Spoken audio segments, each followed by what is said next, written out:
There's a rare strain of cinematic insanity that emerges when a filmmaker decides restraint is a lie and emotional honesty is non-negotiable. Magnolia operates entirely in that space. This isn't a movie content to tell a story, but it wants to corner you, sit you down, and force an emotional reckoning you didn't agree to. It gathers grief, regret, parental failure, inherited trauma, addiction, misogyny, loneliness, and the aching human hunger for forgiveness, then dares to let all of it coexist without hierarchy or mercy. Nothing is streamlined, nothing is softened, and nothing is politely excused. The film howls where others whisper, collapses inward while expanding outward, and somehow maintains a strange, surgical precision even as it threatens to drown under its own weight. It is indulgent, overwhelming, and unapologetically human, and that tension, that refusal to choose between control and chaos, is not a flaw, but the entire thesis. So today, let's deep dive into Paul Thomas Anderson's masterpiece, Magnolia.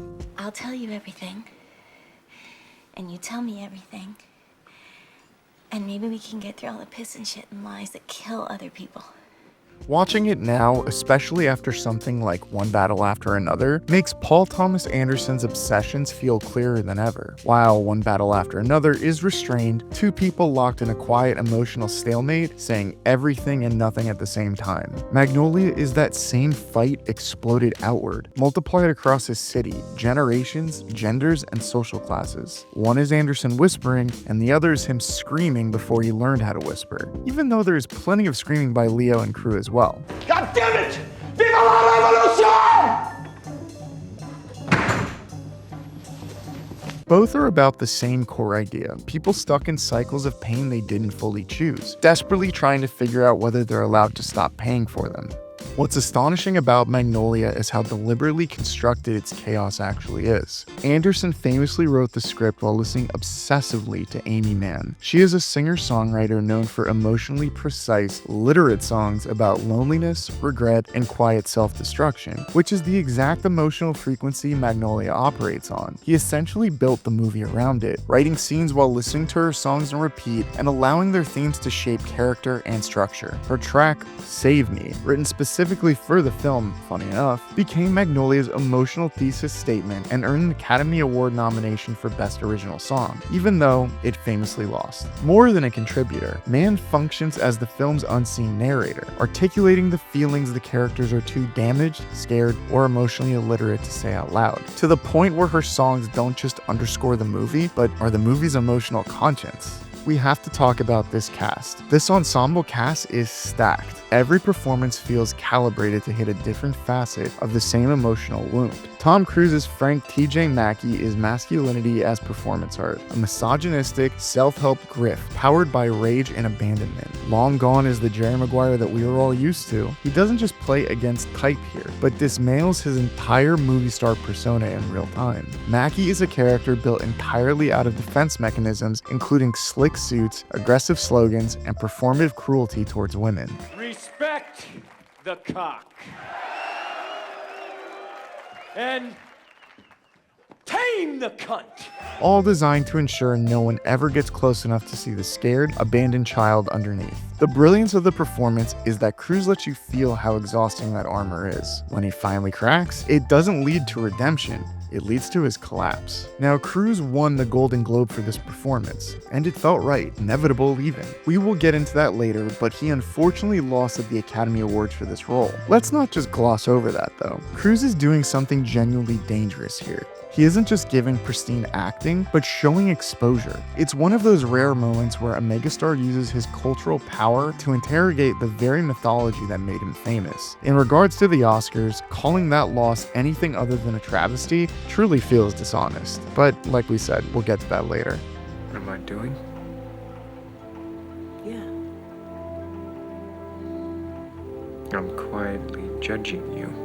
Frank's emotional counterweight is his dying father, Earl Partridge, playing with devastating restraint by Jason Robards in what will become his final film performance. Earl represents the source of inherited trauma, the man who caused irreparable harm and now wants absolution on his deathbed. The movie refuses to let this be simple. Earl's regret is real, but regret does not equal forgiveness. His desire to be forgiven is framed not as noble, but as human and selfish. He wants peace. Whether he deserves it is left to deliberately unresolved. Anderson understands that death doesn't magically transform monsters into saints. Sometimes it just makes them scared. Linda Partridge is played by Julianne Moore and is guilt personified. Her performance is so raw it almost feels intrusive to watch. Linda didn't marry Earl for love, and she knows it. She also genuinely grew to love him, and that contradiction is tearing her apart. Her famous pharmacy breakdown scene displays grief, but shows the unbearable weight of knowing you're morally compromised in ways that can never be undone. Then there's Jimmy Gator, played by Philip Baker Hall, a disgraced game show host where public smile masks unspeakable rot. Jimmy represents institutional protection and how power, fame, and likability can insulate abusers from accountability for decades. His storyline is one of the film's most disturbing, not because it's sensationalized, but because it's so mundane. He isn't a monster in the cinematic sense. He's a monster in the way history keeps producing over and over again. Charming, protected, and deeply unwilling to face the harms he's caused. His daughter Claudia is played with harrowing vulnerability by Melora Walters. She is the emotional aftermath of his harm. Claudia is trauma in motion, and she's hypervigilant, defensive, self-destructive, and deeply lonely. Her drug use isn't portrayed as rebellion or hedonism, it's survival. Walters gives one of the most painfully accurate depictions of trauma response ever put on screen. She doesn't want sympathy, just safety, and she doesn't trust that the world can offer it. And that's where Officer Jim Curran comes in. John C. Reilly plays Jim as a man almost hilariously unequipped for the emotional minefield he stumbles into. He's clumsy, insecure, and deeply sincere. And in a movie full of people lying to themselves, his honesty feels radical. His belief in kindness isn't naive, and he represents the possibility that goodness doesn't require brilliance or power, just effort. In another film, he would surely be comic relief, but here, he's surprisingly the moral anchor. One time I can help someone and make a save, correct a wrong or right a situation, and I'm a happy cop. Now, the children in Magnolia are perhaps its cruelest indictment of adult ambition. Stanley Spector, played by Jeremy Blackman, is a quiz show prodigy who's being crushed under the weight of his father's expectations. He's treated less like a child and more like an investment. His eventual rebellion, which involves refusing to pee on command and refusing to perform, is small, humiliating, and quietly heroic. And finally, there's Donnie Smith, portrayed by William H. Macy. He is the long-term consequence of Stanley's situation. A former child star who never emotionally aged past his moment of fame. Donnie is a walking cautionary tale about what happens when validation replaces love. His obsession with braces, his fixation on being liked, his criminally misguided attempt at romance. All of it stems from a fundamental belief that his worth peaked decades ago. Donnie isn't pathetic because he's foolish. He's tragic because he's lonely. Philip Seymour Hoffman's Phil Pharma is one of the quiet miracles of the movie. On paper, he's just a nurse and caretaker, a supporting character orbiting around Earl Partridge. In execution, he becomes the film's moral pressure point. Hoffman plays Phil with an almost painful gentleness, like a man who understands that kindness is not a personality trait, but an active, exhausting choice. He isn't dramatic, flashy, or given big monologues, yet he carries an enormous emotional burden. He is the only character who consistently listens without judgment and absorbs other people's damage without trying to fix it for his own benefit. In a movie packed with characters screaming their pain into the void, he speaks softly and stays present, and that contrast matters. He represents empathy as labor, the idea that caring for someone, truly caring, costs you something, and that cost is worth paying anyway.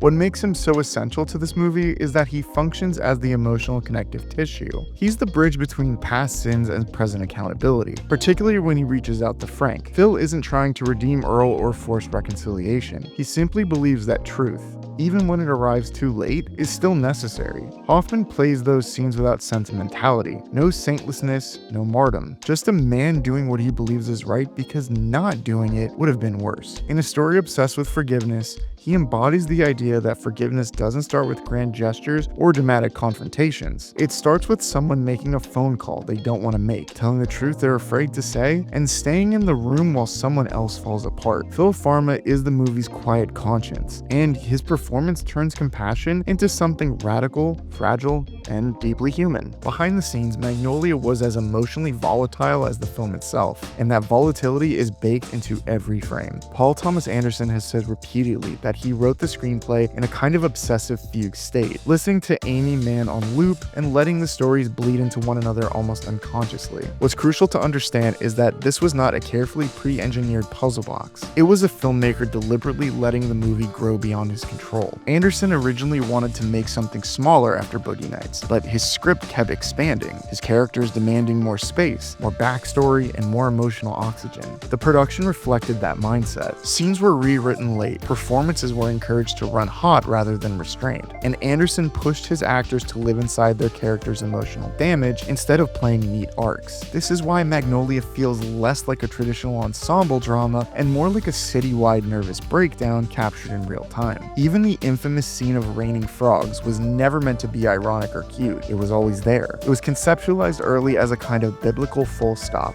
the universe forcibly interrupting characters who had spent their entire lives avoiding self-examination.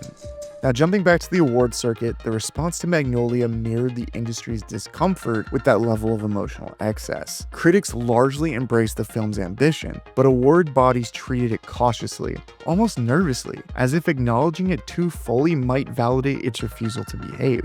Tom Cruise's Golden Globe win felt like a concession, an acknowledgement that something undeniable was happening on screen. Yet his subsequent Oscar loss remains one of those decisions that feels increasingly wrong with time. Let's look who he was up against. Michael Clark Duncan, Jude Law, and Haley Joel Osment. However, the victor was Michael Caine, who won for his role in The Cider House Rules. Of all these performances, if you really think about it, Tom and even Haley were both deserving of that award, and both of these performances have lingered long after. Seeing Cruise not win, though, felt devastating. Cruise's Frank T.J. Mackey isn't just a supporting performance, but he's the emotional detonator of the film, the clearest embodiment of the movie's central theme of inherited trauma and performative masculinity. The Academy's preference for a safer, more traditionally dignified performance that year spoke volumes about how Magnolia existed slightly outside the awards ecosystem. It was just too raw, too sprawling, and too unconcerned with audience comfort to dominate in a system that often rewards control over chaos. To circle back to today, that context makes the current awards season conversation around One Battle After Another especially fascinating.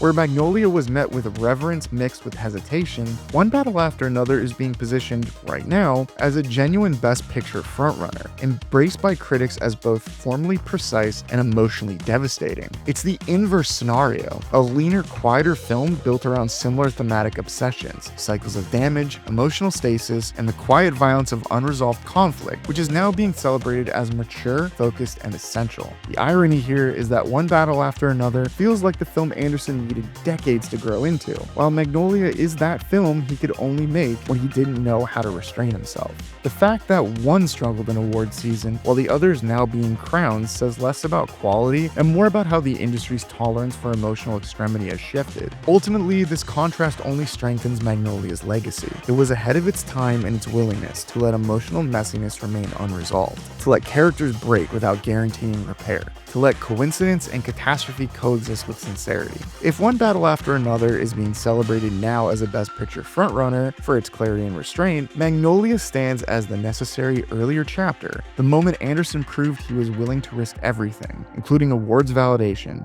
to tell the truth as loudly and uncomfortably as possible. Which brings us to the central theme. It's the thing that connects every storyline, every performance, and every creative decision. Magnolia is about the inescapability of emotional inheritance and the terrifying possibility of breaking the cycle. Every character is either perpetuating damage, suffering from it, or desperately trying to stop it from continuing. Fathers wound children. Children grow into wounded adults. Adults pass that damage on unless something, which is love, honesty, or catastrophe forces them to stop. The frogs fall, not because the universe is cruel, but because the universe is done waiting. And in the end, Magnolia rivals any of Anderson's best films, and on certain days, surpasses them. It's messier than There Will Be Blood. It's also less controlled than The Master, but it's also the purest distillation of his empathy. It's a young filmmaker throwing everything he has onto the screen because he doesn't know yet what to hold back. And somehow, that recklessness results in a film that still feels alive and deeply personal more than 2 decades later. Magnolia doesn't promise healing, it promises truth. And sometimes, that's harder to survive. I really do have love to give. I just don't know where to put it.